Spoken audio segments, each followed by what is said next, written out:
Hello ladies and gents, I am Diffin and welcome back to From the Depths Vehicle Designer Mode. In this episode I want to go ahead and make a 7x7 belt-fed heavy mortar. So the way I'll be handling the belt feeds is much like the way I have handled them in this gun, and that is each belt feed loader will have a single clip and have as many ammo intakes to instantly reload the clip and put a round in the belt loader. That means that as soon as the gun belt loader and gun finishes firing, the ammo intakes only take a single cycle to reload the gun. If this is timed right, what you have a case of an instant reload, and that all these intakes are waiting to put a shell into the clip and autoloader, so as soon as it's finished firing, those shells go in and then it can begin firing pretty much straight away. So yes, this has been referred to in the community as the instant reload, single cycle reload, or a blaster gun. I haven't really planned too much what I'm going to be doing with this gun. What I do know is that I'm going to actually have it armoured. So I've got my 7x7 template here from Eve, and I'm going to put these wooden blocks in this orientation here to give me an indication as to where I want the armour to be. The base plate will also be armoured, and that means I can put the AI down here, which means I don't have to worry about leaving this central block free. So I'll just put like that. Let's have all this space to work with. Still, before I can go about designing the gun, I need to figure out what round I'm going to be utilising. So I'm probably going to be using a 3-component design, and that is, well, maybe no. I'll try one first. So let's just try HE. I want it to be as large as possible. So 500mm. So what we got? Good reload, good with that. Effective range 1600 meters. That's probably a little bit short. So let's try another one. I don't want it to be like that. It's only a 1 meter shell. So that's 1200 meters. What if I put a base bleeder? Well, how does that have an effect? Oh yeah, I can't fit that on, can I? Yeah, this is 1.5 meter. So if I put a base bleeder here, that would be 450. No, 450. Not 500. 450. So it's 2.5 kilometers, 366 muzzle velocity. So it's a faster muzzle velocity and a quite considerably larger. Well, that's 500. Yeah, quite considerably larger maximum range. Yeah, so a bit faster, longer range. Doesn't have a cap, so accuracy will be a little bit of an issue. But I can't really utilise any caps, because if I do use any, say in this one, so I do put something, say like put like a shape charge cap on it, and then a base bleeder. So good distance, good range in fact, but this shape charge isn't going to do much. It's got a decent amount of penetration value. It could probably be spammed quite heavily and do a lot of damage, but it doesn't look so pretty. I want this to be a high explosive heavy mortar. So this is the round I'm going to go with. So there's gunpowder casing, base bleeder, and a HE warhead body. Next is to actually test this round in a gun, and I need to see how many components it actually fires and fits into a single clip. I believe it's 3 in the clip and then 1 in the barrel itself this particular round, but let us double check. That's what I'm here for. So I'm going to make sure that they all load at the same time. The way I can do that is either load the blueprint in or do another one and then order all the others to intake at the same time. See, they're now all intaking at the same time. Okay, so the gun is ready to fire, and it does have 3 shells, though one of them is kind of sticking out the top. You can see there, so there's 4 shells in one shell rack. So it's 3 in there and 1 in the gun itself. So that is good. That means that this will be able to fire nice and quickly-ish. Only got the 1, so it'll fire fairly slow.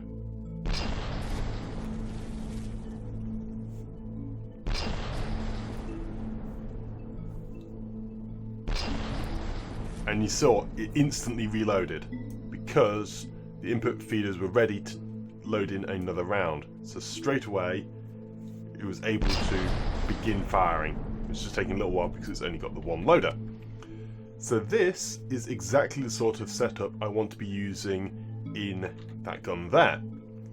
So let's go to capture a prefab, and I'm going to capture this here. There we go. I've prefabbed the clip, though actually I want it to be a solid clip to prevent the lag. So solid clip, capture prefabs, wipe that out, got that there. So now what I want to do is I'm just going to delete this gun. It's performed its role. I now know roughly what I'm going to do. But I now need to decide how I'm going to prefab this. So let's try first going around like so.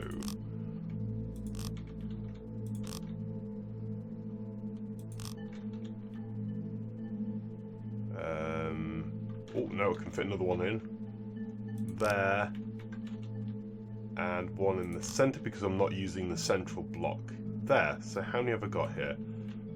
1, 2, 3, 4, 5, 6, 7, 8.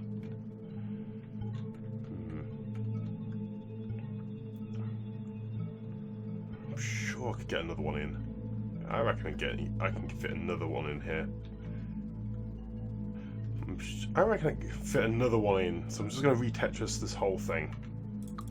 So I've had a good look at various Tetris styles, and I can't seem to get any more than this layer of 9.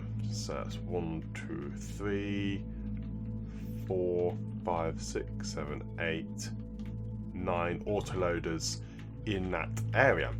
What I haven't tried though yet is laying the autoloaders down flat, like this. Now this might not seem as if it will take up as much space, or probably take up more, but the benefit of this method, if I can lay them on flat like this, is that this can only be duplicated in layers of 3s. So it has to be done 1, 2, 3, 1, 2, 3. So I have less control over the exact specifications of the gun. Whereas if I'm able to actually increase it up 1 layer at a time, actually create a slice, it has potential to have a lot more to it.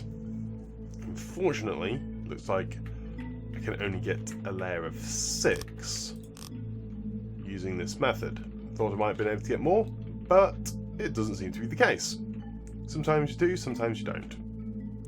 Basically, you can get the same number of autoloaders, basically pretty much the same orientation really. So I think I'll be just going with this one as it's a little bit neater to be working with. So now I know how many autoloaders I am working with, I'm going to go into the APS calculator. So I pull up the round and advanced canning calculator. So I have, it's going to be a 1 barrel, and expected time to reload is 19.94. Barrel cooldown is 20.20, 2.25, because it's 0. I'm going to say 0. I am going to have an evacuator because why the hell not? I'm going to 0 those. I have 9 belt feed loaders. The autoloader length modifier is 1 because I'm using belt feeds, which are 1 meter clips. So what have I got here? A sustained rate of fire, maybe not sustained, I haven't tested that yet, of 78 rounds per minute. What if I double it? 132 rounds per minute. That sounds nice. I think I'm just going to double this. Actually, can I fit another loader in? Going to 3D, I might be able to fit another loader in.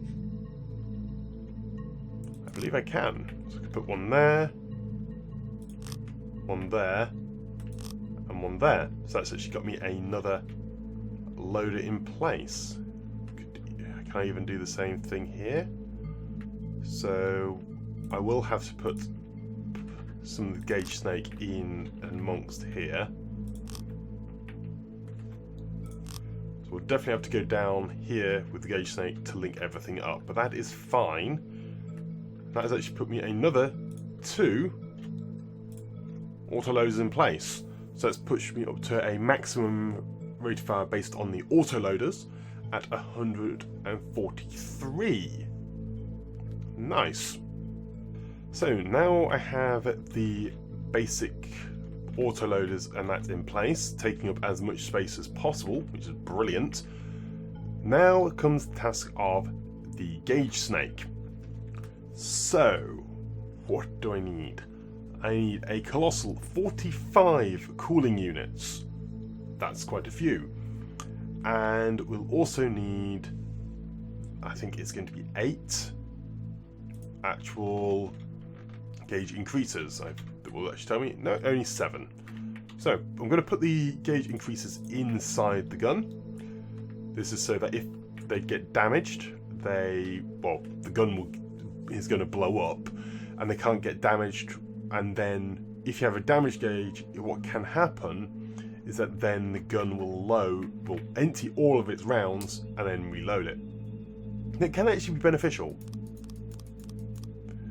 since without any rounds in, the gun is no longer explosive. So, let's figure out how I'm going to snake this. So, I'm just trying to figure out ways to make this gauge snake go around as much as possible. And to be honest, I'm having a lot of difficulties, because I can make it go loop round like this, but this is so unbelievably wasteful. Nowhere near enough. So I need, how many is it? 46, 45, 46. If I take it back down to the 18, I think this might be more beneficial. So this comes an interesting case as to when it's actually not always an idea to fully optimize for loaders, because I now don't have the space. So place the prefab in again. I think this side I'll still do it, so it's only going to be reduce it by 1. But the reason for this is that it's now going to double the amount of space I have to work with at the back of the gun here. I'm just trying as much as possible to put in as many gauges as possible, but it's actually very hard to have gauges in which are efficient to place. So just going to again put the gun tucked in position. Loaded. Good. So I'm just going to limit this gun down to the 450 and actually load it, because I would quite like to see how well I have got this gun tuned. Because the reason for that is that if I have too much ammunition, or the guns don't fire fast enough, I will get a little bit of a desync in the autoloaders, and it means I've just got too many. So it's meant to be done with the belt timer matcher here, but I think this calculation is incorrect. I had a look at it the other day, and it just doesn't seem to be working quite right when compared to practicality. I think there might be some sort of additional delay not taken into account with that calculator. Still, I can easily figure that out manually. So all I need to do, I just need to wait for the gun to fully reload. Let's go in. So there we go. Everything's loaded. There's 76 shells racked into clips. So I can figure out how quickly that's going to vent all those rounds, and then process the rate of fire accordingly. So with the 76 shells clip, If the gun fires at its full rate of fire, that is 130 or 140 rounds per minute, if I set it at that, then this will unload all of its rounds within 30 seconds. It takes 40 seconds to reload everything, so it will have a high rate of fire burst of about 2 rounds per second for 30 seconds, and then it'll be about 10 seconds of reloading, and then suddenly start firing once again. I can now tune this with the number of gauge coolers to match the exact value for the rate of fire. So I could have it fire the 76 rounds, or around about 76 rounds within those 40 seconds, and then I don't need to worry as much about cooling because I won't need to cool it as much. Just makes my life a little bit easier for snaking the gauge around. So, in order to tune the gun like this, I could match it exactly, so go to 45. That would give me a rate of fire, a maximum rate of fire burst of shells at 140. But to match the belts up with their loading, I only need around about 120 rounds per minute. So I don't need the full 132. So I can just keep decreasing this and see which is okay, and that's pretty good there actually. Yeah, 43. So I think 43 would be a nice value of coolers. I don't need all the loaders to match it up because I have a little bit many. In fact, I could probably have 19 loaders, don't I? Yes, so the 19 loaders, not the 18 now. Still, let us try and add a load more of these in. I can easily see how many I've got by firing the gun. So let's put a mantlet on here and a load of barrels. And I need an evacuator. And then fire. So it's cooling down, it's taking a long time to cool down. It's meant to be firing out 2 per second. So something ain't right. We've got a cooldown of 2.5 seconds. Yeah, that is very low. Probably around 10, 20.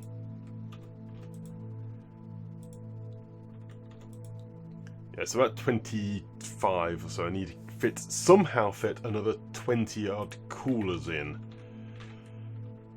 Very well. Okay, so put a load more on. Let's see how it's doing. Ooh, that's doing a lot nicer. Cooldown is now at 1 second. So it's probably around about 30-ish, 35, 34 coolers there.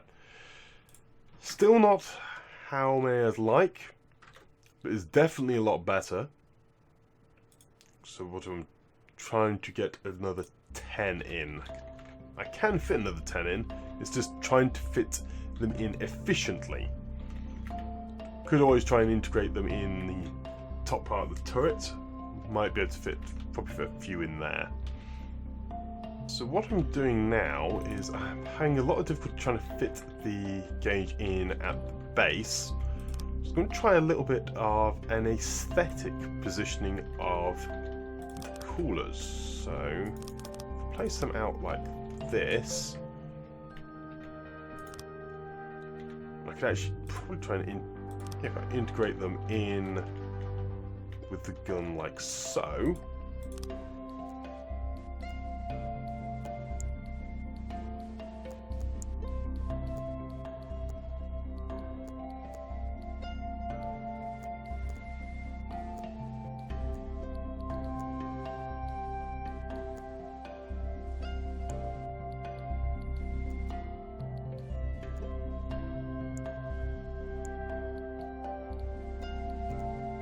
So here we go. I've just been trying to add some more additional coolers on and got them actually on the top of the gun. So this does make them more vulnerable, but does give it an interesting aesthetic to the gun itself. I'm not entirely convinced, but it does mean that the gun will now fire very quickly. It's actually firing a little bit too fast. So I can strip some components out here or down here. That's how many I've actually got. So cooldown 0.36. So 48. Got 47 gauge cooling, and so I need 43. I've got 47. So I can remove 4 of them. Delete that one. I think that will probably be the more useful one to remove. It just gives a little bit more aesthetic choice with up here. If I did want to do that, I could just add another layer of coolers here. It's just another 8 now. It's not too difficult. Next step is armoring this thing up. So I do want to fully armor this up. So I'm actually going to go into the base plate here and put 4 meter beams. The reason I am arming up the turret block itself is the reason I mentioned in the actual detonation tutorial. Spin blocks are weird, and they will basically explode if you don't armor them up because of the way explosions clip between components in From the Depths. It's unfortunate, but it is something we will have to deal with. Because I want to have the beams at the top as much as possible. Gives me the most health available where it's most likely to get hit.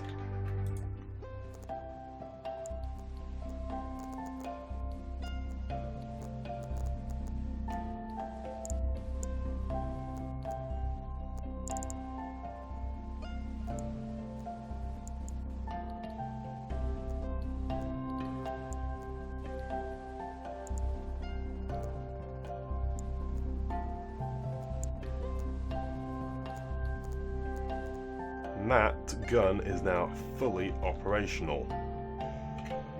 But it isn't on a turn block. So let's quickly grab a new object. Now first, I need to capture it as a prefab. I want a 1-axis turret. Place the prefab.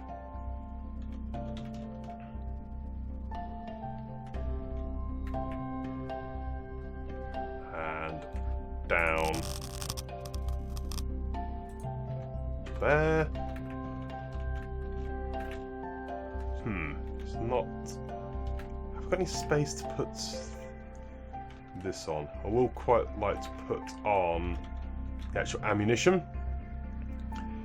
Not always a good idea to do so. It's kind of pointless, to be perfectly honest, but I like the convenience factor. Again, because I have so many sub-objects in my sub-object list, I like to have the ammunition on because I tune them so specifically. If I don't have a tuned weapon system, it makes it very, very difficult to remember what rounds I'm actually meant to be using. It's just far more convenient to do this. I know what round I'm going to be using, put that in like so, and then save it on that, and that means now when I save the sub-object, everything will be all in place. Okay, and it should now fire for approximately 30 seconds, 40 seconds.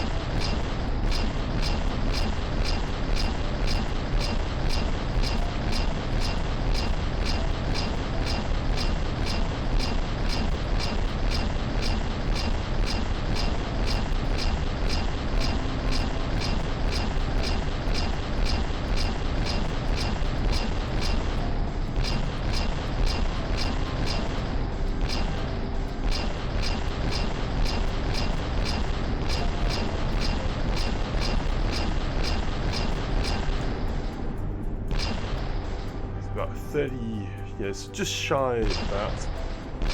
and there's a little bit of mismatch as certain things are reloading at a tiny little bit of a different rate. But the gun is now basically ready to fire at its full rate again, so that slight blip of rate of fire will happen a little bit as the rounds cycle through the ammunition. And any sort of delay, because some might reload 3 rounds and then start firing, and depending on how it pulls the round into the autoloader itself. Still, it's a very nice little gun. It's quite small, be able to fit on a number of ships, and is actually be able to destroy a significant amount of damage. So to get a Marauder, turn it over.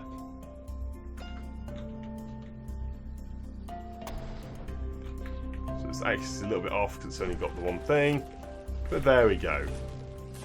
Massive, massive explosions at a very high rate of fire.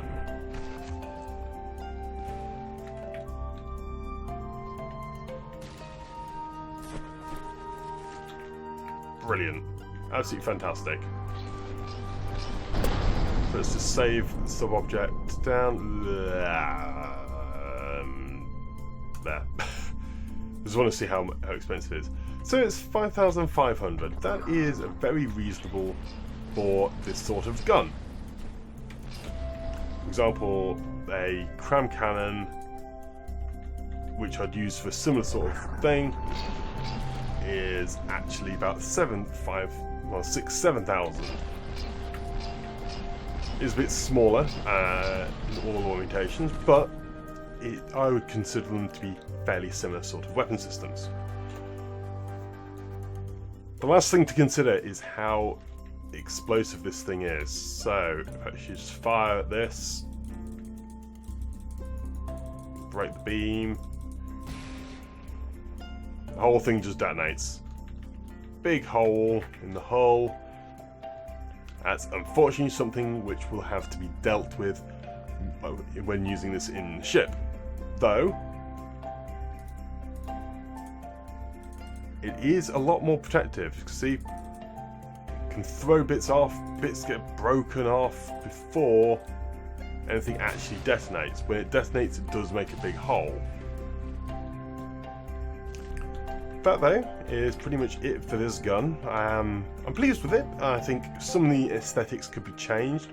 Also, it is very tall. This could cause problems with certain ships, but I could easily just reduce this down just to a single layer, or indeed widen it. So if I just reduce this down to a single layer, I can go straight back to here, change it back down to 9 per layer, and I'd still have a nice rate of fire gun.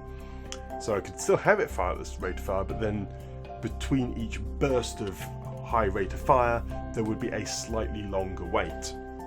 However, that's it for this episode, so thank you very much for watching this episode of From the Depths Vehicle Designer with myself, Anna Diffin. If you did enjoy the episode, please leave a like and or comment below, as it is always great to hear from you lot. Otherwise, that's it from me for now, and I shall see you next time. But until then, I'm out. Goodbye!